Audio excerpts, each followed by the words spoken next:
Hello dear students, hi, warm welcome to you all in Kaksha classes and yes, today we are here with new concept of the day that's all about data handling. So this is just for grade 7 mathematics NCERT book, right? तो grade 7 students के लिए ही data handling का chapter है और बच्चों ये सिर्फ एक introduction video है जो मैं आपके लिए share कर रही हूँ ताकि हम इस upcoming chapter में करने वाले हैं क्या उसका हमें एक general idea रहे, right? That I'm gonna share with you all. So first we'll start with the introduction part, that what is the meaning of data and what is the meaning of data handling, right?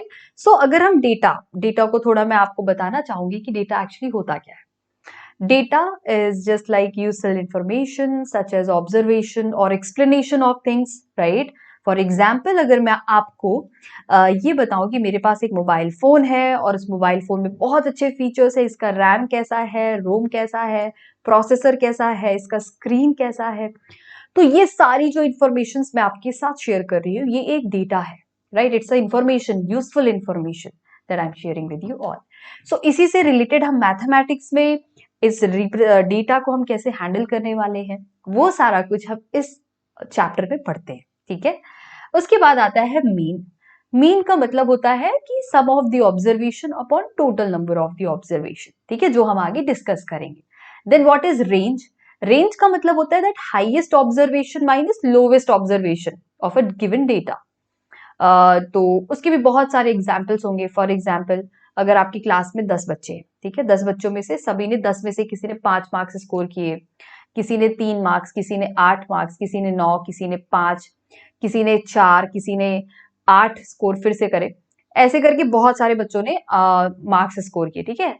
तो अगर उनमें हमने कहा कि 10 बच्चों में से ऐसे मार्क्स उन्होंने स्कोर किए तो highest marks obtain bye student is 9, ठीक है, 1 2 3 4 5 6 7, और किसी ने 5 पाए, फिर से किसी ने 8, किसी ने 6, किसी ने 7, ठीक है.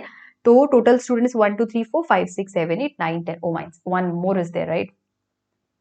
तो हम क्या करेंगे, हम यहाँ पे इसको इरेज करते हैं और बताती हूँ मैं आपको. तो यहाँ पे आप देखोगे कि इस गिवन डेटा में हमारे पास हाईएस्ट ऑब्जर्वेशन क्या मिल रहा है, 9, और लोएस्ट ऑब्जर्वेशन मिल रहा है 3. तो रेंज क्या होगी इस गिवन डेटा की? That is 9 minus 3 which is 6. तो हम ये सब एक्सप्लेनेशन के साथ और अच्छे से पढ़ेंगे, अभी सिर्फ मैं आपको बता रही हूँ. Then will see what is mode. So mode is most often occurred value in the given data. Then what about telemarks? It's a kind of representation that we use. For example, अगर मुझे 1 represent करना है तो मैं सिर्फ एक stroke mark करूंगी ऐसा. अगर मुझे 2 लिखना है तो मैं 2 स्ट्रोक्स मार्क करूंगी. फिर अगर 3 लिखना है तो I will just represent it like this. If I want to write 4, I'll write like this. If I want to write 5, here I have to do something. 1 2 3 4. Fifth one will be crossing it, right? So that is how we represent it.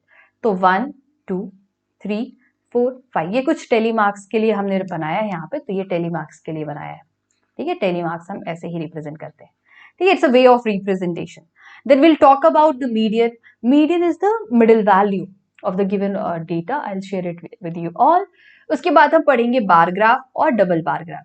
तो graph के बारे में I am sure आप सबको पता होगा कि graph is a way of representation, right, where we write कि हाँ हमें कुछ रिप्रेजेंट करना है तो हम उसे ग्राफ्स की हेल्प से रिप्रेजेंट कर देते हैं जनरली.